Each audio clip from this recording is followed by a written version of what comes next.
चांदनी से नहाया एक खुला मैदान, जहां हल्की धुंध तैर रही है। जुगनू छोटे छोटे दीपकों की तरह चमक रहे हैं। एक उल्लू की आवाज सन्नाटे को चीरती है।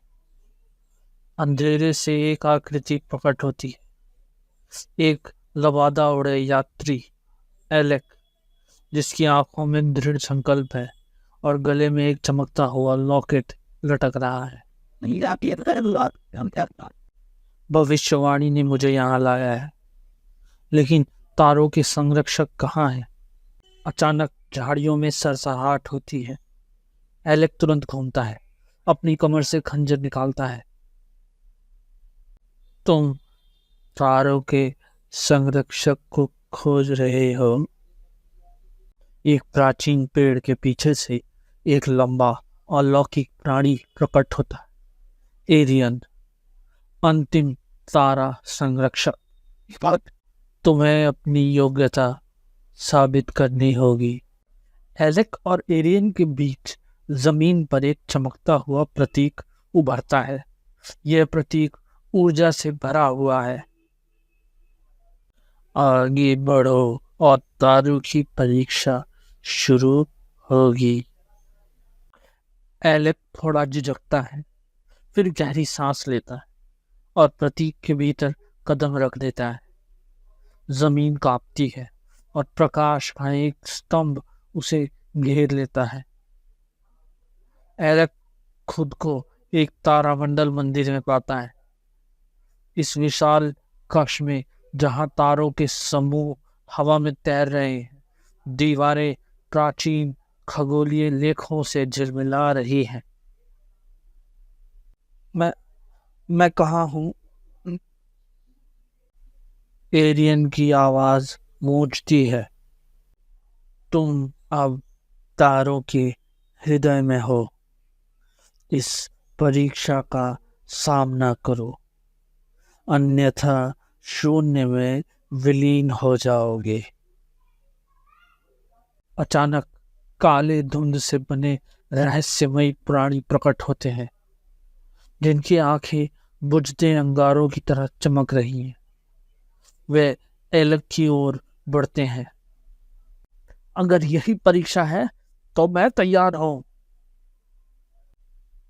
वो झपटता है और युद्ध शुरू होता है। ऊपर तारों की मंडली उग्रता से घूमने लगती है।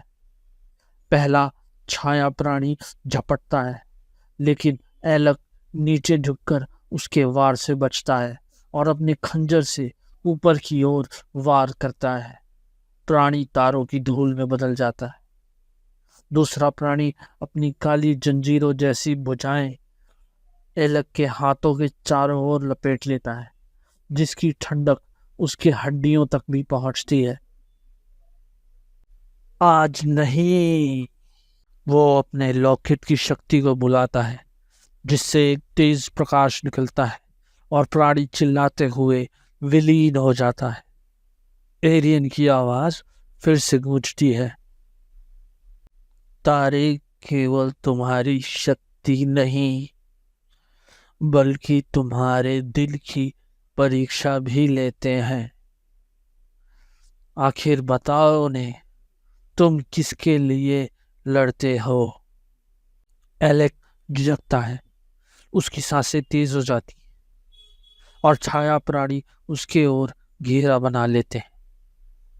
मैं प्रकाश के लिए लड़ता हूँ, उन सभी की आशा के लिए लड़ता हूँ जो स्वयं लड़ नहीं सकते। उसका लॉकेट चमक उठता है। पूरा कक्ष प्रकाश से नहा जाता है। छाया प्राणी पीछे हटते हैं, उनके शरीर बिखरने लगते हैं। ऊपर की तारा मंडली बदल जाती है, एक ज्योतिषीय द्वार का निर्माण करती है। एरियन एलेक के सामने प्रकट हो जाता है। उसकी आंखों में एक गहरी गंभीरता होती है जब वो कहता है, तुमने परीक्षा पार कर ली है। अब तुम्हें तारों की शक्ति संभालनी होगी। एलेक द्वार की ओर बढ़ता है। जैसे ही वह द्वार को पार करता है, चारों ओर अंधकार छट जाता है और एक नई सुबह का उदय होता है। आसमान में तारों की जगह एक नया नक्षत्र बनता है, एलेक का नक्षत्र, एलेक का प्रतीक। तुम अब तारों की नए संरक्षक हो। एलेक आकाश की ओर देखता है। उसकी आंखों में संतोष और नई यात्रा का उत्साह झलकता है।